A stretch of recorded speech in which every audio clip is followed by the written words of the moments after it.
صل على محمد وآل محمد اللهم صل على محمد وآل محمد اللهم صل على محمد وآل محمد. அஸ்ஸலாமு அலைக்கும் வரஹ்மத்துல்லாஹி வபரகாத்துஹு. அல்ஹம்துலில்லாஹ் வஸ்ஸலாத்து வஸ்ஸலாம் அலா ரசூலில்லாஹி அம்மா பஅத். கணியத்திற்குரிய எல்லாம் அல்ல அல்லாஹ்வின் நல்லடியார்களே, பாசத்திற்குரிய இஸ்லாமிய பெரியோர்களே, தாய்மார்களே, சகோதர சமுதாயத்தை சார்ந்த அருமையான சகோதர சகோதரிகளே, அல்லாஹுடைய மாபெரும் கிருபையினால் ததப்புருல் குர்ஆன், குர்ஆனை சிந்தித்தல் என்ற தலைப்பின் கீழ் உலக பொதுமறையாம் அல் குர்ஆனில் கூறப்பட்ட அறிவியல் சம்பந்தமான செய்திகளை தொடர்ந்து நாம் பார்த்து வருகின்றோம்.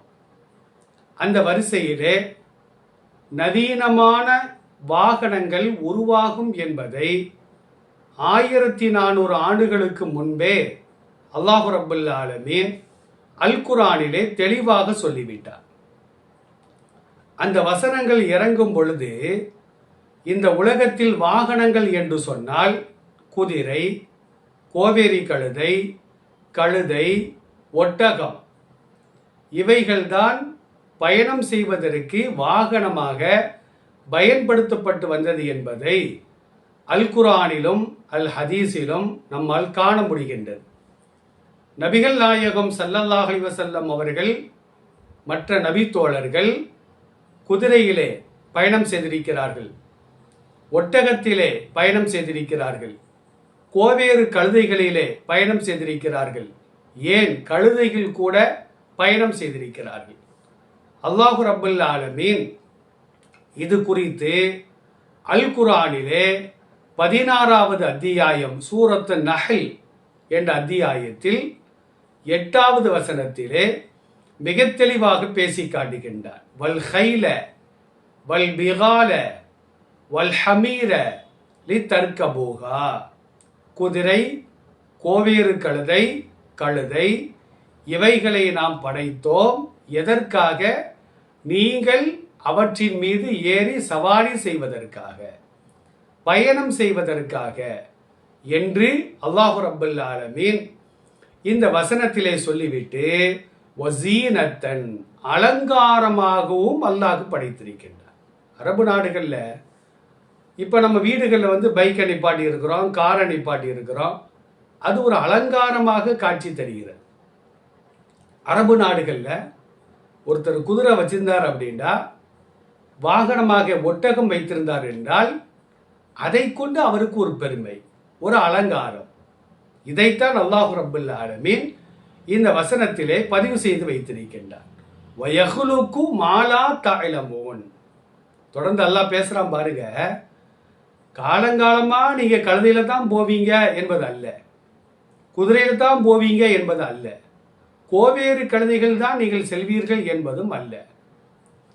வயஹ்லுகு மாலா தஅலமூன், நீங்கள் அறியாத வாகனங்களையும் உங்களுக்காக அல்லாஹ் படைப்பான். இன்றைக்கு பாருங்க, விண்ணை முட்டுகின்ற அளவிற்கு வானூர்திகள், விமானங்கள் பறந்து செல்லக்கூடிய ஒரு காட்சியை நாம் பார்க்கின்றோம். கான்கார்ட் அப்படின்னு ஒரு விமானம், ஒலியை விட வேகமாக செல்லக்கூடிய ஒரு விமானம்.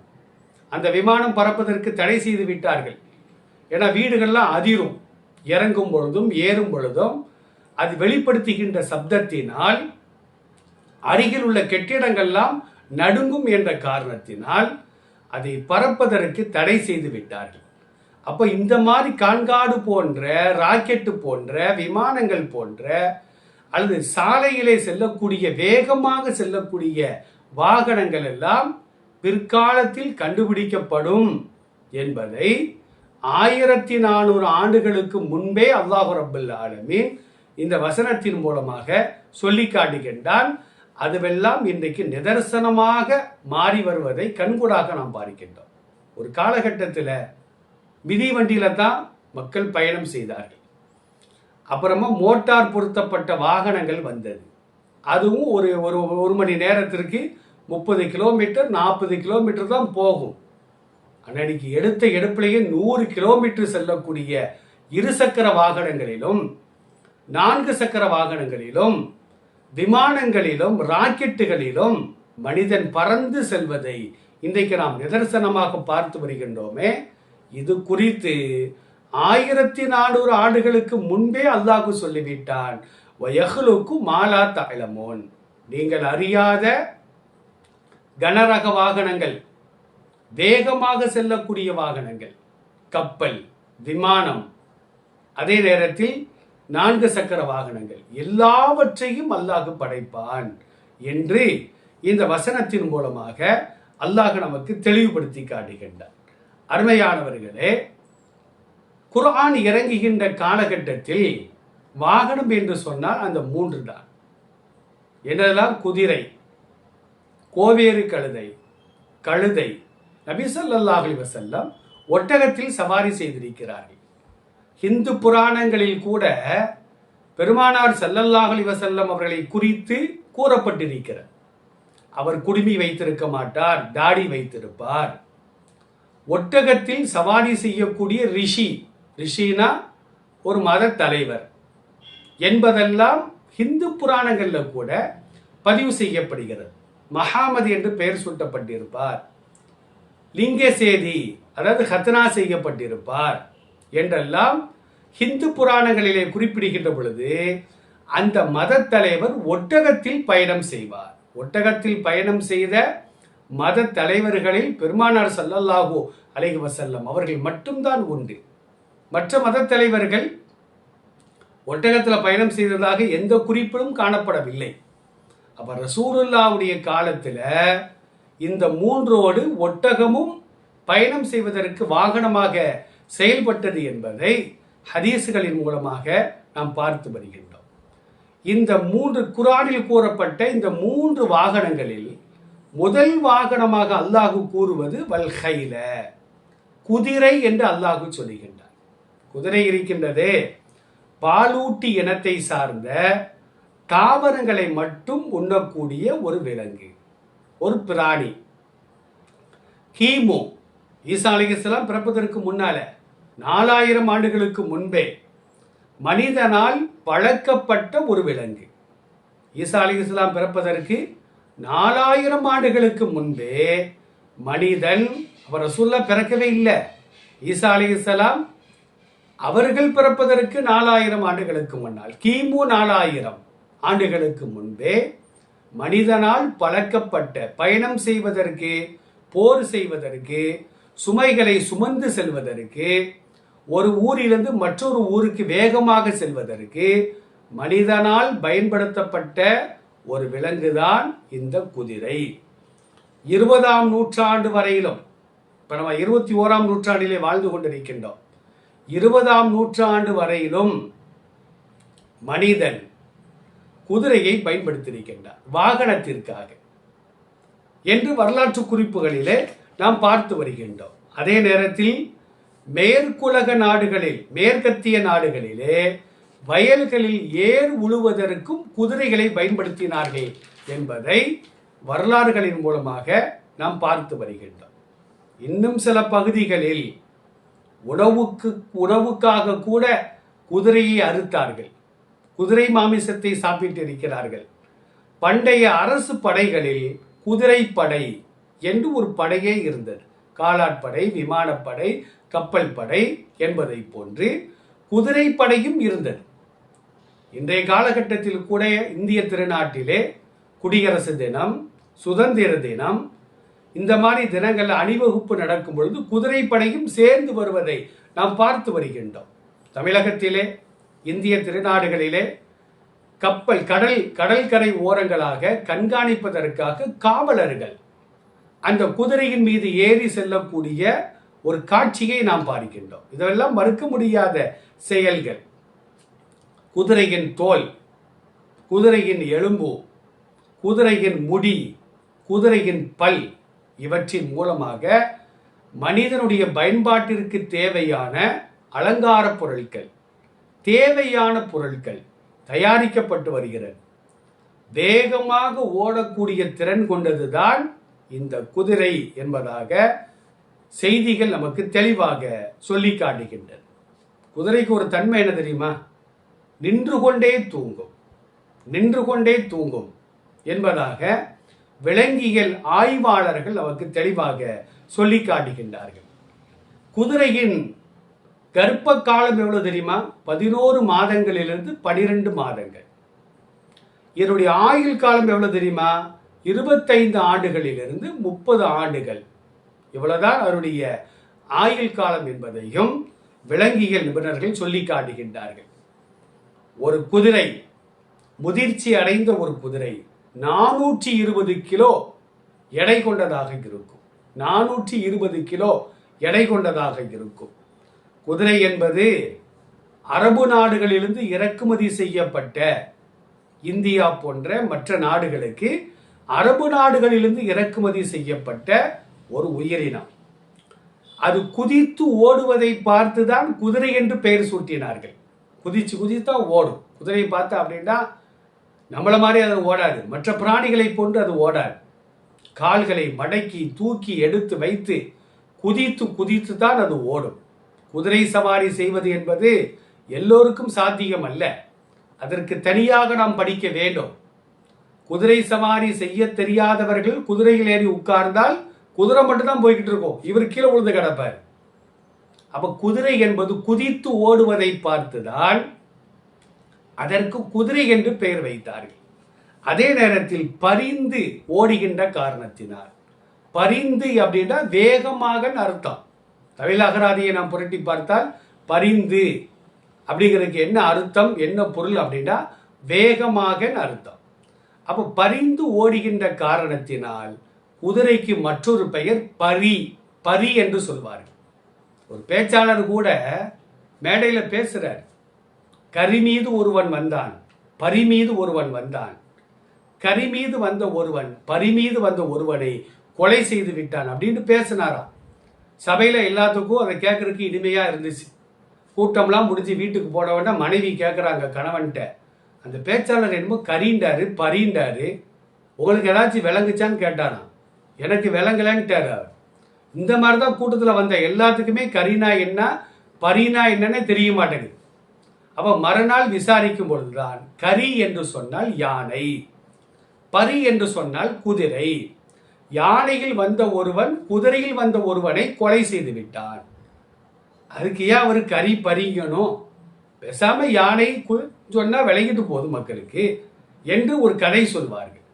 அப்ப அது பரிந்து, பரிந்துனா வேகமாக அர்த்தம். வேகமாக செல்கின்ற காரணத்தினால் அதற்கு பரி அப்படிங்கிற ஒரு பெயரும் வந்ததாக தமிழ் நூல்களிலே நம்மால் காண முடிகின்றது. அருமையானவர்களே, வேகமாக செல்லும், வேகமாக ஓடும். இப்ப நம்மெல்லாம் வேகமா நடந்தோம் அப்படின்றாலேயே மூச்சு வாங்கும்.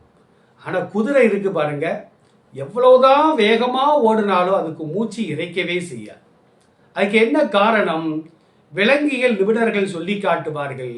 இப்ப நம்மெல்லாம் ஒரே நேரத்தில் மூக்கால காத்த உள்ள இழுப்போம், ஒரே நேரத்தில் 2 மூக்கிலையும் காற்று வெளியே விடுவோம். ஆனா குதிரை என்பது அப்படி இல்லை. ஒரு மூக்கில் காற்றை உள்ளே இழுக்கும், மறுமூக்கில் வழியாக காற்றை வெளியே தள்ளும். எனவே அதற்கு மூச்சிறைக்கவே செய்யாது என்பதாக விலங்கியல் நிபுணர்கள் நமக்கு தெளிவாக சொல்லி காட்டுவார்கள். அல்லாஹ் ரப்பல் ஆலமீன் 100வது அத்தியாயம் ஆதியாத் அப்படிங்கிற அத்தியாயத்தில் குதிரை சம்பந்தமாக குதிரையினுடைய தன்மைகளை சொல்லி அல்லாஹ்வே சத்தியம் இடுகின்றார். வல் ஆதியாத்தி லபஹன், மூச்சிறைத்து வேகமாக ஓடக்கூடியவைகள் மீது சத்தியமாக. வல் ஆதியாத்தின் என்ன அர்த்தம்? வேகமாக செல்லக்கூடிய குதிரைகள். அப்ப குதிரைகள் மீது அல்லாஹ் சத்தியம் இடுதான்னா என்ன அர்த்தம்? குதிரை என்பது அல்லாஹ்வுடைய படைப்பினங்களில் ஒரு முக்கியமான படைப்பு. குதிரைக்கறி சாப்பிடுவது கூடாது இன்றைய காலகட்டத்திலே. பெருமானார் அதுக்கு தடை விதித்து விட்டார்கள். ஏன்னா போர்க்காலங்களில் குதிரை அவசியம். ஒரு நாடை விட்டு மற்றொரு நாட்டிற்கு, ஒரு இடத்தை விட்டு மற்றொரு இடத்திற்கு செல்வதற்கு குதிரை அவசியம். சவாரி செய்வதற்கு குதிரை அவசியம். அவசியமான ஒன்று அடுத்து நம்ம சாப்பிட்டுட்டோம்னா அடுத்து சவாரி செய்வதற்கு ஒன்றுமில்லாமல் போய்விடும். எனவே குதிரை இறைச்சியை பெருமானார் தடை செய்தார்கள். அல்லாஹ் சத்தியம் இடுகின்றான் பாருங்கள். நாம சத்தியம் செய்யறதா இருந்தா அல்லாஹ் மேல மட்டும்தான் சத்தியம் பண்ணணும். வேற யார் மேலேயும் சத்தியம் பண்ணுவதற்கு மார்க்கத்தில் அனுமதி இல்லை.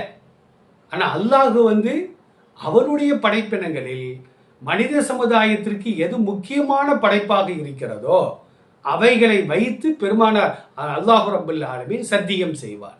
வஷம்சி சூரியன் மீது சத்தியமாக, வல்கமரி சந்திரன் மீது சத்தியமாக, இப்படியெல்லாம் அல்லாஹ் சத்தியம் செய்வதின்ற வரிசையில வேகமாக செல்லக்கூடிய குதிரையின் மீது சத்தியமாக என்று அல்லாஹ் சத்தியம் செய்கின்றார். ஃபல் மூரியாதி கதுகா, தீப்பொறியை பறக்க செய்யும் அந்த குதிரைகள் மீது சத்தியமாக. குதிரை வேகமா செல்லும் பொழுது காலில் லாடம் அடிச்சிருப்பாங்க. குதிரை வேகமா கால் எடுத்து செல்லும் பொழுது அப்படி தீப்பொறி பறக்கும். இதை கண்கூடாக நாம் பார்த்திருக்கின்றோம். அப்ப தீப்பொறியை பறக்க செய்யும் குதிரைகள் மீது சத்தியமாக அப்படின்னு அல்லாஹ் சத்தியம் விட்டு குதிரையை சொல்றான். அப்படின்னா குதிரை என்பது இன்றைக்கும் சரிதான், அன்றைக்கும் சரிதான், என்றைக்கும் சரிதான். அது சவாரி செய்வதற்காகவே படைக்கப்பட்ட ஒன்று. போர்க்காலங்களில் அந்த குதிரைகளுக்கு பயிற்சி கொடுத்துருப்பாங்க. எதிரிகளுக்கு மத்தியிலால செல்லும் பொழுது புழுதியை கிளப்பிக்கிட்டே அந்த குதிரை வேகமாக போகும். அப்போ அந்த புழுதி கண்ணில் படும் பொழுது எதிரிகள் என்ன செய்வாங்கன்னா தடுமாறி விடுவார்கள். அந்த நேரத்தில் இவர்கள் அவர்களை தாக்குவதற்கு ஒரு தோதுவான ஒரு சூழல் ஏற்படும். அதற்கு அந்த குதிரைகளுக்கு பயிற்சி கொடுத்திருப்பார்கள் என்றெல்லாம் அல் குரானிலே அல் ஹதீஸிலே நம்மால் காண முடிகின்றது. இந்த குதிரை அல்லாஹ் நமக்கு எதற்காக படைத்தான்? சவாரி செய்வதற்காக. ஆனால் அந்த குதிரை திறனை விட அதிகமான திறன் கொண்ட மின்சார மோட்டார்கள், அதே நேரத்தில் பெட்ரோல் போன்ற இன்ஜின்கள் எல்லாம் இன்றைக்கு கண்டுபிடிக்கப்பட்டு வாகனங்களிலே பொருத்தப்பட்டு வேகமாக செல்கிறது. இதையும் நாம் படைப்போம் என்று 1400 ஆண்டுகளுக்கு முன்பே அல்லாஹ் சொன்னான் என்பதை நாம் சிந்தித்து செயல்படுவதற்கு கடமைப்பட்டிருக்கின்றோம். இன்ஷா அல்லாஹ் இது சம்பந்தமாக வரக்கூடிய தொடர்களிலே பார்ப்போம். எல்லாம் அல்ல அல்லாஹ் ஜல்லஷானஹு தஆலா அல் குர்ஆனுடைய வசனங்களை சிந்தித்து செயல்படுத்தி அல்லாஹ்வின் மீது நாம் வைத்திருக்கின்ற ஈமானை, இறை நம்பிக்கையை அதிகப்படுத்தக்கூடிய நன்மக்களாக நம் அனைவரையும் அல்லாஹ் ஆக்கி அருள் புரிவானாக. அஸ்ஸலாமு அலைக்கும் வரஹ்மத்துல்லாஹ். اللهم صل على محمد وآل محمد. اللهم صل على محمد وآل محمد. اللهم صل على محمد وآل محمد.